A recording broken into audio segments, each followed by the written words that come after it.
Hello everyone, today we discuss the remaining question answer from the chapter Materials, Metals and Non-Metals. Immersion rods for heating liquids are made up of metallic substances. Give reason. Immersion rods, water heater ഒക്കെ ഉണ്ടെങ്കിൽ അത് തിളപ്പിക്കാനായിട്ട് അതിലേക്ക് ഇടുന്ന substance metallic substance ആണ്. എന്തുകൊണ്ടാണ് metallic substance കൊണ്ട് നിർമ്മിക്കാൻ കാരണം? Immersion rods for heating liquids are made up of metallic substance. Give reason. What is the reason? Metals are good conductors of heat and electricity. Metals are good conductors of heat and electricity. Therefore, immersion rods for heating liquids are made up of metallic substance. അതുകൊണ്ടാണ് immersion rods make ചെയ്യാൻ നമ്മൾ metallic substance ഉപയോഗിക്കാനുള്ള കാരണം. I repeat, immersion rods for heating liquids are made up of metallic substance. Give reason. Immersion rods for heating liquids are made up of metallic substance. വെള്ളം തിളപ്പിക്കാനൊക്കെ ഉപയോഗിക്കുന്ന immersion roads metallic substance കൊണ്ടാണ് നിർമ്മിച്ചിരിക്കുന്നത്. അതിൻ്റെ കാരണം എന്ത്? Metals are good conductors of heat and electricity. Therefore, immersion rods for heating liquids are made up of metallic substance. Next question. Copper cannot displace zinc from its salt solution. Give reason.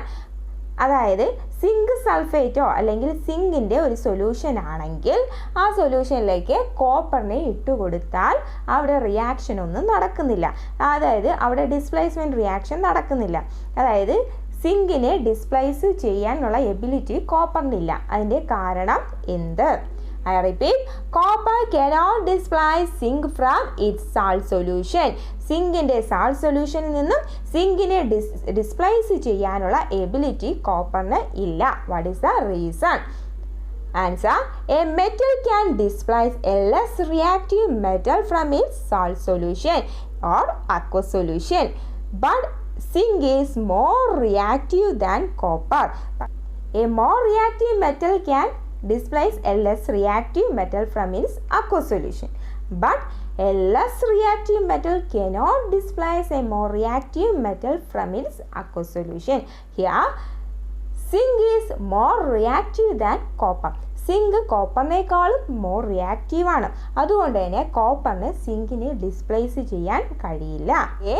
Metal can displace a less reactive metal from its salt solution or aqueous solution, but zinc is more reactive than copper. Therefore, copper cannot displace zinc from its salt solution.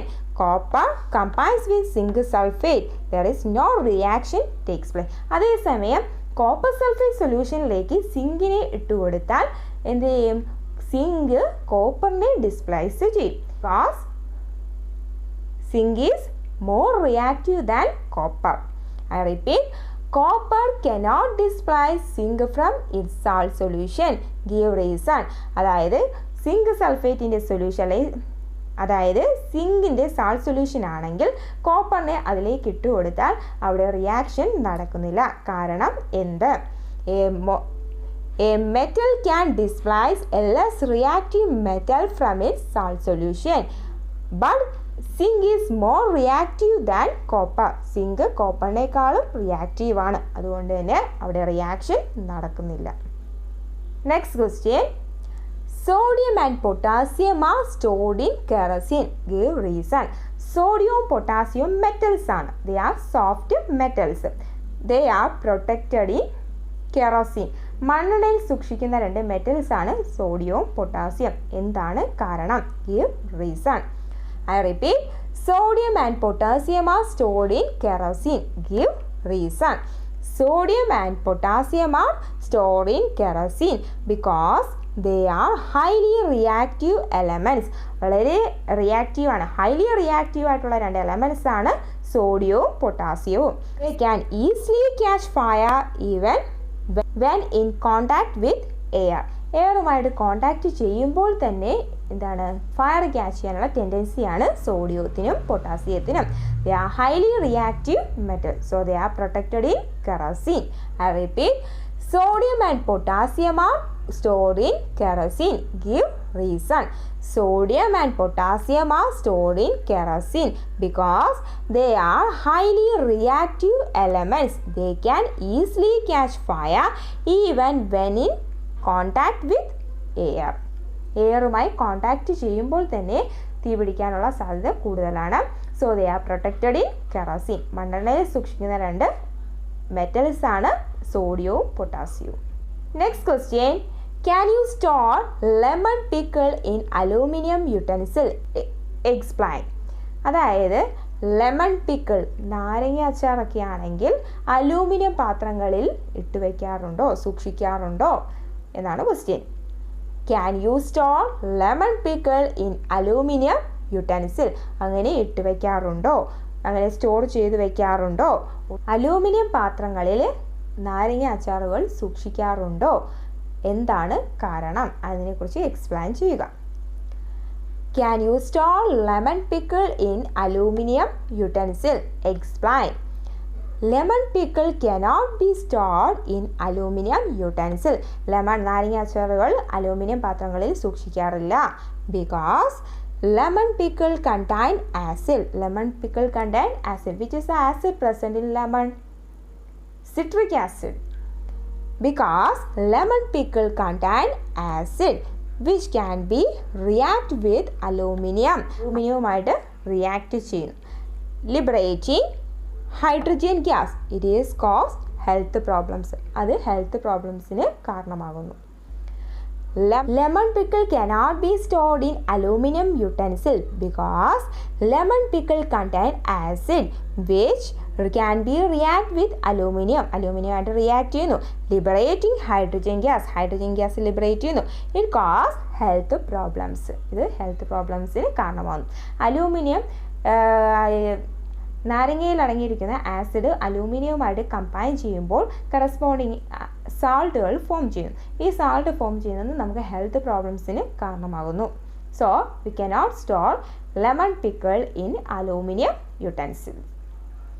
Next we discuss match the following questions. First one, gold. Gold, iron, aluminium, carbon, copper, mercury. Gold, thermometer, electric wire, wrapping food, jewelry.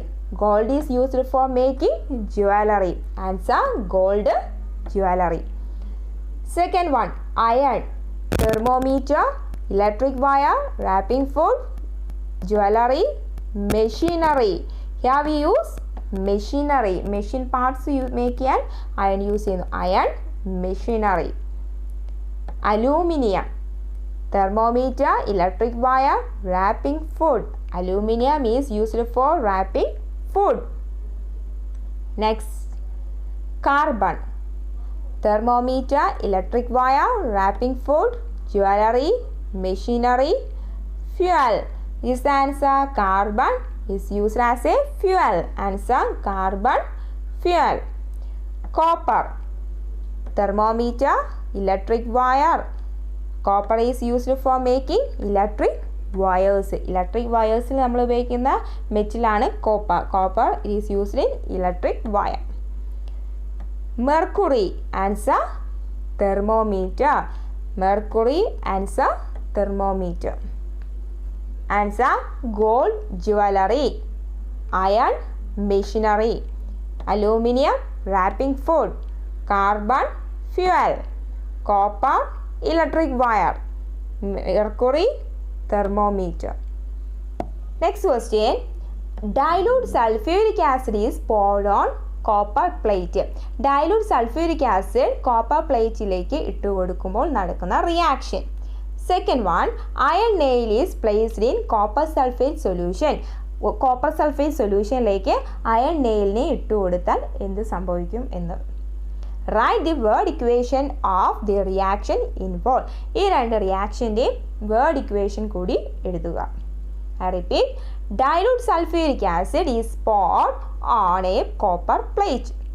ഒരു dilute sulphuric acid copper പ്ലേറ്റിലേക്ക് ഒഴിച്ചു കൊടുത്താൽ എന്ത് സംഭവിക്കും? അങ്ങനെ നടക്കുന്ന റിയാക്ഷൻ്റെ word equation കൂടി എഴുതുക.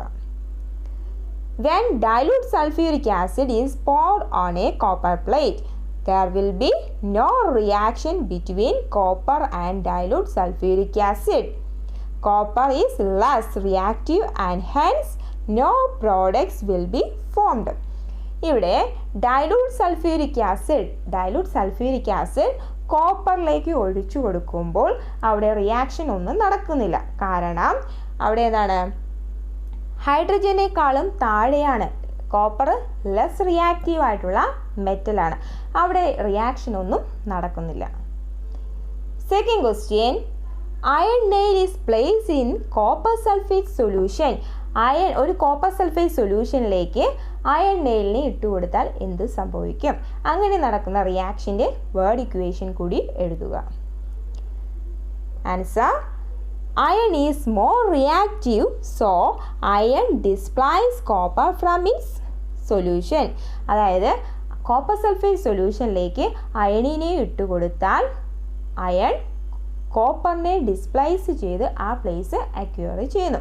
അതായത് iron plus copper sulphate gives iron sulphate plus copper. Word equation, iron plus copper sulphate gives iron sulfate plus copper. Iron, it is represented as Fe. Copper sulfate is represented as CuSO4. Iron sulfate, it is represented as FeSO4. Copper, Cu. Iron sulfate, copper sulfate സൊല്യൂഷനിലേക്ക് അയണിനെ ഇട്ടുകൊടുത്താൽ iron കോപ്പറിനെ displace ചെയ്ത് ആ place acquire ചെയ്യുന്നു. It is displacement reaction. Fe combines with CuSO4 gives FeSO4 plus Cu.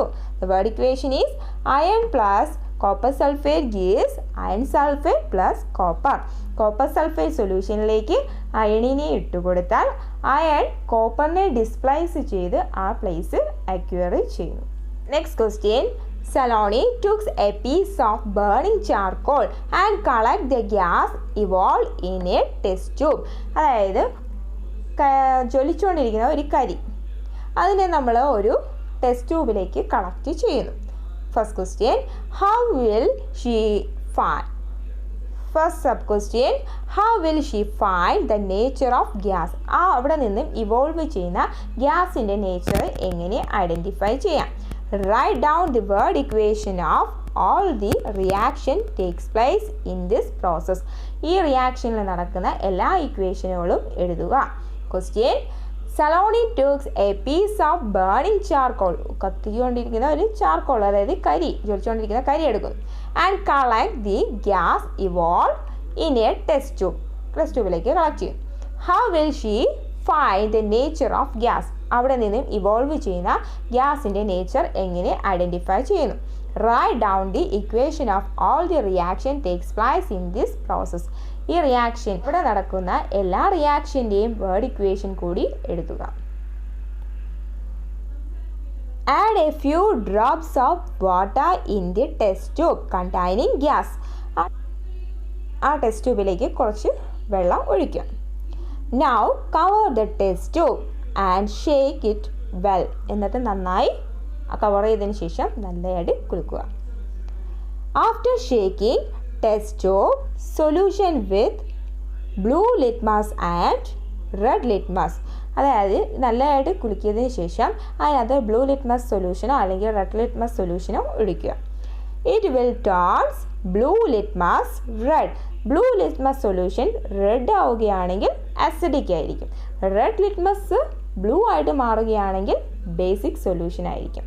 ഈ കേസിൽ എന്താണ്, ബ്ലൂ ലിറ്റ്മസ് പേപ്പർ റെഡ് ആയിട്ട് മാറുന്നു. That means it is A acidic solution. Add a few drops of water in the test tube containing water. Now cover the test tube and shake it well. After shaking test tube solution with blue litmus and red litmus, it will turn blue litmus red. Thus the gas is acidic in nature. Blue litmus solution ഒഴിച്ചപ്പോൾ അതിൻ്റെ colour change ചെയ്തു. ഇവിടെ നമ്മൾ blue litmus solution ഒഴിച്ചപ്പോൾ അതിൻ്റെ colour റെഡായിട്ട് change ചെയ്യുന്നു. That means അവിടെ ഇവോൾവ് ചെയ്യുന്ന ഗ്യാസിൻ്റെ നേച്ചർ ആസിഡിക് നേച്ചറാണ്. ഇവിടെ നടക്കുന്ന reaction, charcoal react with oxygen to form carbon dye oxide.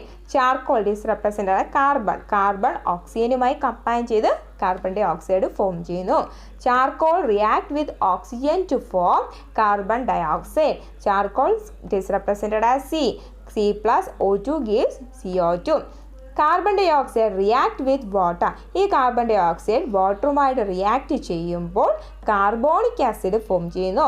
Carbon dioxide react with water to form carbonic acid which turns the blue litmus paper to red. Blue litmus paper red ആയിട്ട് മാറുന്നു. Carbon dioxide വാട്ടറുമായി combine ചെയ്ത് carbonic acid form ചെയ്യുന്നു. ഇവിടെ charcoal അതായത് ഓക്സിജൻ്റെ പ്രസൻസിൽ burn ചെയ്തു. അവിടെ ഇവോൾവ് ചെയ്യുന്ന ഗ്യാസാണ് കാർബൺ ഡൈ ഓക്സൈഡ്. ഈ കാർബൺ ഡൈ ഓക്സൈഡിനകത്തോട്ട് വാട്ടർ ഡ്രോപ്സ് ആഡ് ചെയ്യുമ്പോൾ അവിടെ കാർബോണിക് ആസിഡാണ് ഫോം ചെയ്യുന്നത്. ഈ കാർബോണിക് ആസിഡിൻ്റെ നേച്ചർ എന്ന് പറയുന്നത് എന്തായിരിക്കും? ആസിഡാണല്ലോ. കാർബോണിക് ആസിഡ് എന്ന് പറയുന്നത് ആസിഡാണ്.